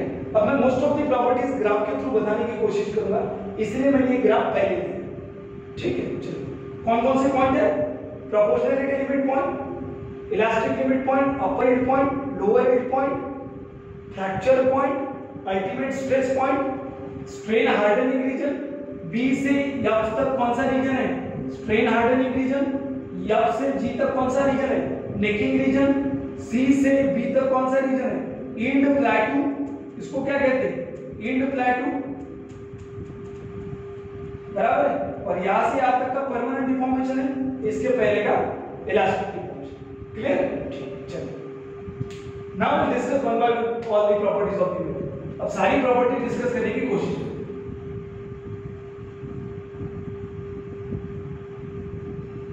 We'll discuss all the properties of the metal, सारी property discuss करने की कोशिश। चलिए आइए, तो पहली प्रॉपर्टी कौन सी दी थी हमने, इलास्टिसिटी, ठीक है। क्या बोला था elasticity, elasticity is the property of the material और metal due to which it regain its original shape and size after the removal of load. कहने का मतलब है, अगर आप मटेरियल पे लोड लगाओ और stress versus strain graph draw करो, कौन सा graph, stress versus strain graph draw करो, go on increasing the load, correspondingly strain will induce, correspondingly stress will also increase. If you draw the graph between stress and strain in case of, in order to understand the elastic properties of the metal, अगर आप stress versus strain graph draw करो, एक point आएगा इस graph में जहां तक material क्या करेगा, इलास्टिक प्रॉपर्टी शो करेगा। जैसे ही यहां से आपने लोड को हटा दिया, जैसे लोड को हटा दिया, स्ट्रेन भी automatically will be zero, strain भी क्या कर जाएगी, जीरो हो जाएगी। तो ऐसी प्रॉपर्टी मेटल की due to which material will recover its original shape and size after the removal of load, load को रिमूव करने के बाद मटेरियल अपनी साइज एंड शेप को रिगेन कर लेता है, ऐसी मेटल की प्रॉपर्टी को क्या बोलते हैं, इलास्टिसिटी। कौन सी प्रॉपर्टी, इलास्टिसिटी, क्लियर है। अगर आप लोड बढ़ाते जाओ you will find up to elastic limit, यहां से मटेरियल का लोड हटा दिया तो अपनी ओरिजिनल शेप एंड साइज को क्या कर लेगा, रिगेन कर लेगा, ठीक है। यानी अगर लोडिंग और अनलोडिंग कर्व देखो तो दोनों का नेचर सेम होगा, लोड को बढ़ाते जाओ बढ़ाते जाओ बढ़ाते जाओ, इस पॉइंट पे आ गए तो उसको क्या कहा था हमने, इलास्टिक लिमिट पॉइंट। और मेटल अगर इलास्टिक लिमिट पॉइंट है और मेटल में अगर इलास्टिसिटी प्रॉपर्टी है तो जैसे ही लोड हटा दोगे material will come back to its original position. किसमें आ जाएगा, ओरिजिनल पोजीशन। क्लियर? तो this property is known as elasticity. ये प्रॉपर्टी क्या है, इलास्टिसिटी। ये वो प्रॉपर्टी है जिसके वजह से मटेरियल अपनी ओरिजिनल शेप एंड साइज को क्या कर लेता है, रिटेन कर लेता है। व्हाट इज प्लास्टिसिटी, पहले भी बताया था। प्लास्टिसिटी वो प्रॉपर्टी है जिसके कारण मटेरियल अपनी ओरिजिनल शेप एंड साइज को रिटेन नहीं करता। ये तुमने प्लास्टिक मटेरियल में ऑब्जर्व किया होगा, इसलिए इसका नाम प्लास्टिसिटी दिया गया। आप क्या करो, किसी भी प्लास्टिक मटेरियल को खींचो बहुत जोर से और उसको छोड़ो, वो फिर से अपनी जगह पे नहीं जाता, उसमें परमानेंट डिफॉर्मेशन आ जाता है। तो वही प्रॉपर्टी अगर मेटल में भी आए तो उसको नाम देंगे हम प्लास्टिसिटी। कौन सा नाम देंगे, प्लास्टिसिटी। तो it will be elasticity and it is called plasticity. Elasticity वो प्रॉपर्टी है जिसकी वजह से original shape and size retain कर लेता है। प्लास्टिसिटी वो प्रॉपर्टी है जिसमें परमानेंट डिफॉर्मेशन आता है। कौन सा डिफॉर्मेशन, परमानेंट। ठीक है, नेक्स्ट है हमारी डक्टिलिटी। नेक्स्ट कौन सी प्रॉपर्टी, डक्टिलिटी। क्या होता है, चलिए इसको अंडरस्टैंड समझिए। डक्टिलिटी मेटल की वो प्रॉपर्टी है जिसके कारण आप मेटल को थिन वायर में कन्वर्ट कर सकते हो through the process of tension. Through the process of tension. तो ductility is the property of the metal due to which it can be drawn into a thin wire through the process of tension. Through the process of tension. क्या मतलब है इसका? Let us suppose मेरे पास कोई ductile material है जिसके पास कौन सी property है, डक्टिलिटी। कौन सी प्रॉपर्टी, डक्टिलिटी। ठीक है, तो डक्टाइल मटेरियल के पास ही डक्टिलिटी प्रॉपर्टी होती है। तो ऐसे मटेरियल जो डक्टिलिटी प्रॉपर्टी शो करते हैं उसको डक्टाइल मटेरियल कहा जाता है। कौन से मटेरियल, डक्टाइल। ठीक है, तो लेट अस सपोज मेरे पास कोई डक्टाइल मेटल है, ये मैंने मान लिया डक्टाइल मेटल है, मैं इसके ऊपर लोड लगा, I am going to increase the load. Go on increasing the load को बढ़ाते जाओ। Member will keep on increasing the diameter, reducing the diameter. Member will keep on reducing the diameter. आप load को फिर से बढ़ाते जाओ, फिर से इसकी इंक्रीमेंट हो जाएगी, डायमेंशन में लेंथ बढ़ जाएगी, डायमीटर कम हो जाएगा, फिर से बढ़ाते जाओ। After one point you will find that the same metal will be converted into a wire like structure। किसमें कन्वर्ट हो जाएगा, वायर लाइक स्ट्रक्चर। किसमें, वायर लाइक स्ट्रक्चर। तो ऐसे मेटल जिसको आप through the process of tensile load किसी wire में कन्वर्ट कर सकते हो, ऐसे मेटल को डक्टाइल मटेरियल कहते हैं। और उस प्रॉपर्टी को जिसकी वजह से आप उसको थिन वायर में कन्वर्ट कर सकते हो उसको बोलते हैं डक्टिलिटी। उसको क्या बोलते हैं, डक्टिलिटी। तो ductility is the property of the metal due to which metal can be drawn into a thin wire through the process of tension। through the process of tension। तो अगर टेंसाइल लोड नहीं लगाओगे तो wire में convert नहीं होगा। तो आपको टेंसाइल लोड बढ़ाते जाना है। एक पॉइंट ऐसे आएगा जहां पे पूरा का पूरा मेटल किसमें कन्वर्ट हो जाएगा, वायर। इसके बाद आप लोड को बढ़ाओगे तो मेटल क्या कर जाएगा, कट कर जाएगा। क्या कर जाएगा, कट कर जाएगा, यानी टूट जाएगा। क्या कर जाएगा, टूट जाएगा। तो मटेरियल की या मेटल की ऐसी प्रॉपर्टी जिसके कारण आप उसको थिन वायर में कन्वर्ट कर सकते हो, ऐसे प्रॉपर्टी को क्या बोलते हैं, डक्टिलिटी। क्या बोलते हैं, ductility. What is ductility, it is the property of the metal due to which it can be drawn into a thin wire through the process of tension. Through the process of tension. ऐसी property को क्या बोलते हैं, ductility. क्या बोलते हैं, ductility. Clear? और जो मटेरियल इस प्रॉपर्टी को शो करते हैं उसको बोलते हैं डक्टाइल मटेरियल। कौन सा मटेरियल, डक्टाइल मटेरियल। क्लियर? चलिए अब इस प्रॉपर्टी को और ज्यादा से समझते हैं। कैसे, देखिए डक्टाइल मटेरियल की प्रॉपर्टी होती है, और यानी डक्टिलिटी जिस मटेरियल की होती है उसी को डक्टिलिटी प्रॉपर्टी जिस मटेरियल में होती है उसी को हम डक्टाइल मटेरियल कहते हैं। और डक्टाइल मटेरियल की और क्या प्रॉपर्टी होती है, तो डक्टाइल मटेरियल की टेंसाइल स्ट्रेंथ ज्यादा होती है compare to compressive strength and shear strength. In some of the ductile material tensile strength and compressive strength are nearly equal but shear strength is less. कहने का मतलब है ductile material are strong in tension, moderate in compression and weak in shear. Weak in shear क्या मतलब है इसका समझते हैं इसको। देखिए तो डक्टाइल मटेरियल की प्रॉपर्टी बताई मैंने, कौन सी, डक्टाइल मटेरियल में डक्टिलिटी होती है। डक्टिलिटी का क्या मतलब होता है, ये वो प्रॉपर्टी है जिसकी वजह से आप उसको थिन वायर में कन्वर्ट कर सकते हो। क्लियर? अगर ये समझ गया ब्रिटलनेस खुद को समझ गया। ठीक है, नेक्स्ट पॉइंट क्या बताया मैंने डक्टाइल मटेरियल के बारे में? नेक्स्ट पॉइंट ये है कि इन डक्टाइल मटेरियल उसकी टेंसाइल स्ट्रेंथ, मैं स्ट्रेंथ को यील्ड स्ट्रेंथ बोल रहा हूं, और स्ट्रेस मैंने पहले बताया स्ट्रेंथ और स्ट्रेस को मिला के सेम मान, तो उसकी जो यील्ड स्ट्रेंथ होती है वो ज्यादा होती है टेंशन में कंपैरेटिव टू कंप्रेशन, और उसकी सबसे कम होती है किसमें? शियर। किसमें? शियर। तो tensile material strong in tension, moderate in compression and weak in shear. Shear में क्या होता है? वीक होता है। कहने का मतलब इसको फिर से समझते हैं। अगर मैं डक्टाइल मटेरियल के 3 मीटर, लेट अस सपोज ये 3 मीटर लिए, ठीक है, एक इस पे टेंसाइल लोड लगाओ, दूसरे इस पे कंप्रेसिव लोड लगाओ, और तीसरे इस पे कौन सा लगाएंगे? शियर लगाएंगे। तीसरे इस पे क्या लगाएंगे? शियर लगाएंगे। तो अगर टेंसाइल लोड लगाओगे तो हो सकता है वो 50 किलो न्यूटन का लोड ले सके, कंप्रेशन में हो सकता है 40 किलो न्यूटन का लोड ले सके, और शियर में हो सकता है वो 30 किलो न्यूटन का लोड ले सके। कितना ले सके? 30 किलो न्यूटन। यानी आप अगर देखो तो मैं अगर इसी मेटल को टेंशन के लिए यूज करूं तो मैं ज्यादा लोड लगा सकता हूं, कंप्रेशन के लिए यूज करूं तो मॉडरेट लोड लगा सकता हूं, और शियर के लिए यूज करूं तो कम लोड लगा सकता हूं। क्यों?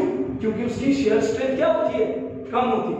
तो ductile material is having less shear strength as compared to its tensile and compressive strength. तो डक्टाइल मटेरियल की और एक प्रॉपर्टी होती है कि उसकी टेंसाइल स्ट्रेंथ ज्यादा होती है comparative to that of the compression and shear strength. Clear है? तो डक्टाइल मटेरियल की दो प्रॉपर्टी, एक हमने डक्टिलिटी बोला, डक्टिलिटी वो प्रॉपर्टी जिसके कारण आप उसको थीन वायर में कन्वर्ट कर सकते हो। दूसरी कौन सी है? डक्टाइल मटेरियल की दूसरी प्रॉपर्टी क्या है?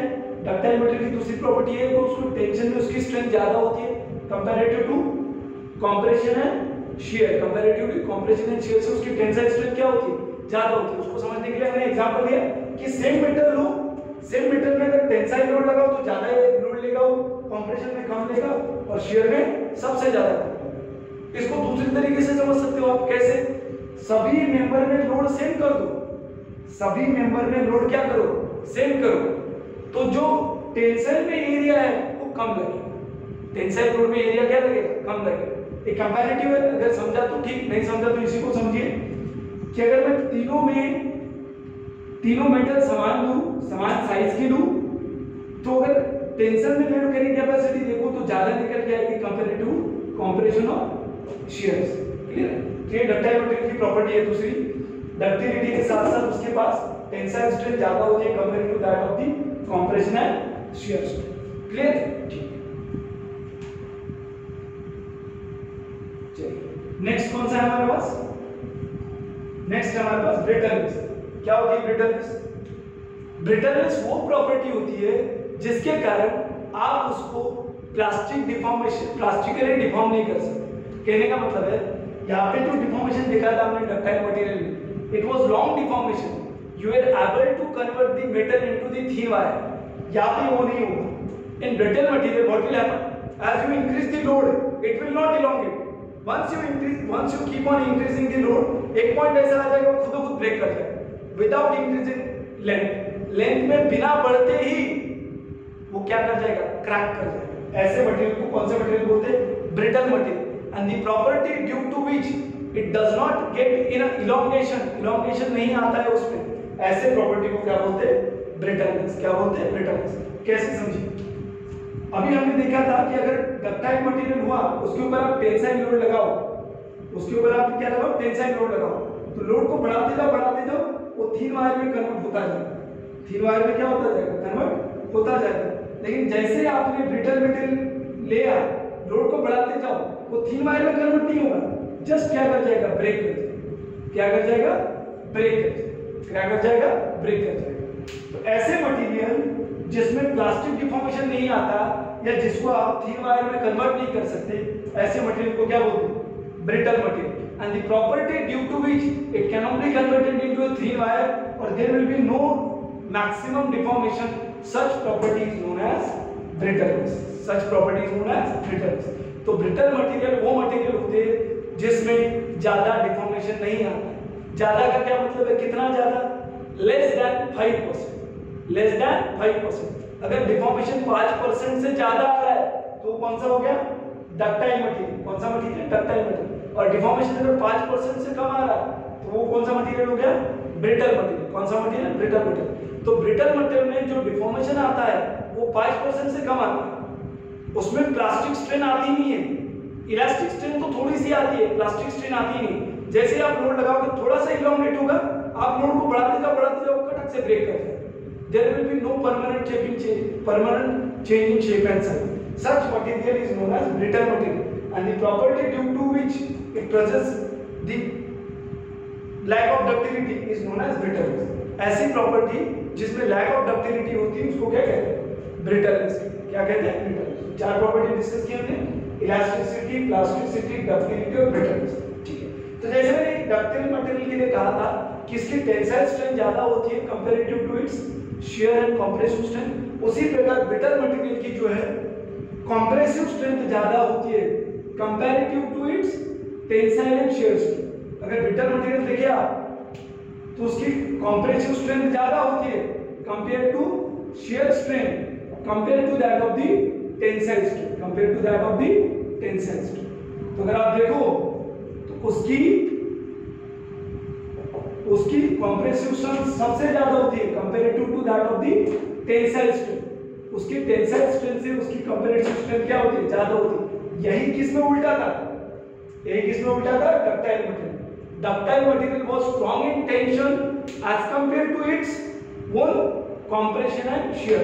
उसी प्रकार ब्रिटल मटेरियल उसकी खुद की टेंसाइल और शियर के कंपैरिजन में उसकी कंप्रेसिव स्ट्रेंथ क्या होती है? ज्यादा होती है। कहने का मतलब इसको भी अगर एग्जांपल के थ्रू समझे तो अगर मेरे पास कोई ब्रिटल मटेरियल है उसके ऊपर अगर मैं लोड लगाऊं, तीन लेते हैं ताकि तीनों चीजें समझ में आए। उसके ऊपर मैं लोड लगाऊं तो हो सकता है वो कंप्रेशन में कितना लोड ले? 50 किलो न्यूटन का, शियर में कितना ले? 40 किलो न्यूटन का, लेकिन टेंशन में कितना लेगा? 30 पे फेल हो जाएगा। 30 पे क्या कर जाएगा? फेल कर जाएगा। कहने का मतलब है उसकी कंप्रेसिव स्ट्रेंथ उसके टेंसाइल और शियर स्ट्रेंथ से क्या होती है? ज्यादा होती है। किसमें? Brittle material. किसमें? Brittle material. ठीक है, यहीं पे अगर मैं छोटा सा सवाल पूछ दूं ना तो बच्चे कंफ्यूज हो जाते हैं। क्या मैं अगर उनको सिंपली पूछूं कि कंप्रेशन में कौन स्ट्रांग है, स्टील या कंक्रीट, उसका भी गलत जवाब देते हैं। क्या जवाब होगा?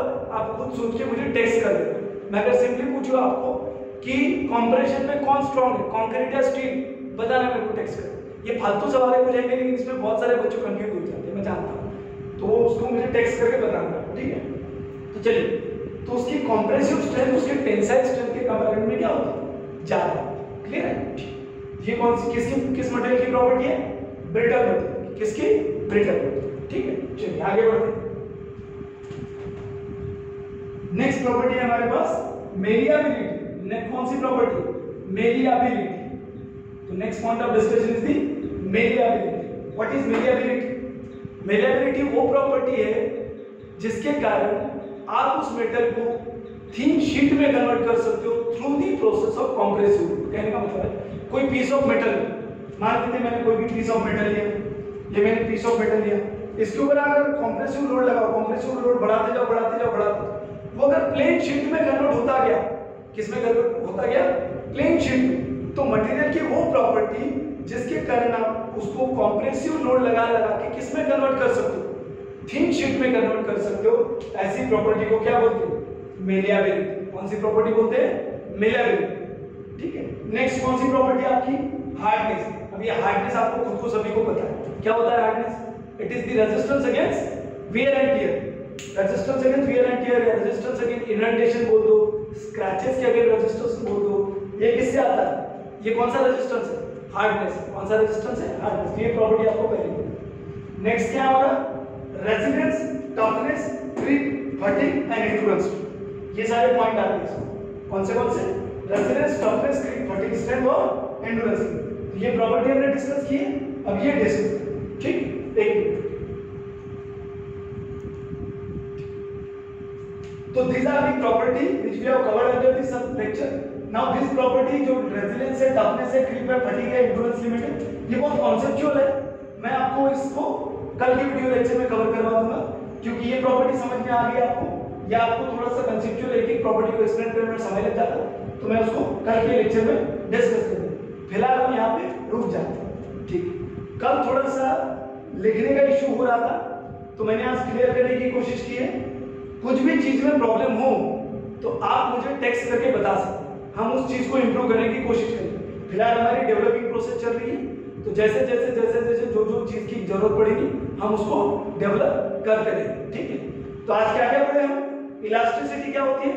It is the property of material due to which it regain its original shape and size after the removal of load. यानी किसी मेटल पे लोड लगाओ, वो इलॉन्गेट होगा, लोड को हटा दो, वो अपनी ओरिजिनल शेप एंड साइज को क्या करेगा? रिगेन कर लेगा। ऐसे में प्रॉपर्टी को क्या बोलते हैं? इलास्टिसिटी। कौन सी प्रॉपर्टी? इलास्टिसिटी। बाद में क्या पढ़े? प्लास्टिसिटी। प्लास्टिसिटी यानी ऐसी प्रॉपर्टी जिस पे अगर आप लोड लगाओ तो परमानेंट डिफॉर्मेशन आ जाता है, लोड हटाओगे तब भी डिफॉर्मेशन वापस नहीं होती। क्लियर? नेक्स्ट पढ़ा हमने डक्टिलिटी। ये वो प्रॉपर्टी है जिसके कारण आप किसी भी मेटल को थिन वायर में क्या कर सकते हो? कन्वर्ट कर सकते हो। क्या कर सकते हो? थिन वायर में कन्वर्ट कर सकते हो। इसको क्या बोलते हैं? डक्टिलिटी। डक्टाइल मटेरियल की एक प्रॉपर्टी और बताई मैंने आपको कि उसकी टेंसाइल स्ट्रेंथ ज्यादा होती है comparative to its compressive strength and shear strength. Clear है? बाद में कैसी प्रॉपर्टी डिस्कस की हमने? ब्रिटलनेस। तो लैक ऑफ डक्टिलिटी क्या होता है? ब्रिटलनेस। कहने का मतलब है किसी मेटल पे लोड लगाओ, लोड को बढ़ाते जाओ बढ़ाते जाओ बढ़ाते जाओ, थोड़ा सा डायमेंशन में चेंज आएगा, आप फिर लोड बढ़ाते जाओ, ब्रेक करता जाएगा, उसको आप वायर में कन्वर्ट नहीं कर सकते। ऐसे प्रॉपर्टी को क्या बोलते हैं? ब्रिटलनेस। नेक्स्ट क्या है? मेलिएबिलिटी। मेलिएबिलिटी वो प्रॉपर्टी है जिसके अगर आप कंप्रेसिव लोड लगाओ तो उसको थिन शीट में कन्वर्ट किया जा सकता है। Such property is known as malleability. ऐसे प्रॉपर्टी को क्या बोलते हैं? मेलिएबिलिटी। हार्डनेस आपको खुद सभी लोगों का हार्डनेस क्या होता है ये पता है, ठीक है। चलिए यहाँ पे रुक जाते हैं। कोई भी प्रॉब्लम है आप मुझसे डिस्कस कीजिए। I try to clear more things. जैसे जैसे आगे जाएंगे चीजें और क्लियर होती जाएंगी। फिलहाल आपको पेशेंस रखना है और सारी चीजों को कंसेप्चुअली अंडरस्टैंड, ठीक है। चलिए ये प्रॉपर्टी हम कल डिस्कस करेंगे। Will discuss the property tomorrow. ये सारी प्रॉपर्टी बहुत कंसेप्चुअल है, इसको लेने के लिए टाइम लगता है, तो मैं कल डिस्कस करूंगा, ठीक है। कोई भी प्रॉब्लम है तो आप मुझे टेक्स्ट कर दीजिए। ये पूरा का पूरा स्ट्रेंथ ऑफ मटेरियल। अब थोड़ा सा स्पीड बढ़ती जाएगी, वीडियो की लेंथ भी बढ़ती जाएगी। इनिशियल स्टेज है इसलिए मैं एक डेढ़ घंटे का वीडियो बना रहा हूँ। जैसे थोड़ा सा टाइम बढ़ जाएगा मैं 2 घंटे 2.5 घंटे का वीडियो बनाना स्टार्ट, ठीक है। चलिए रुक जाओ। Thank you very much.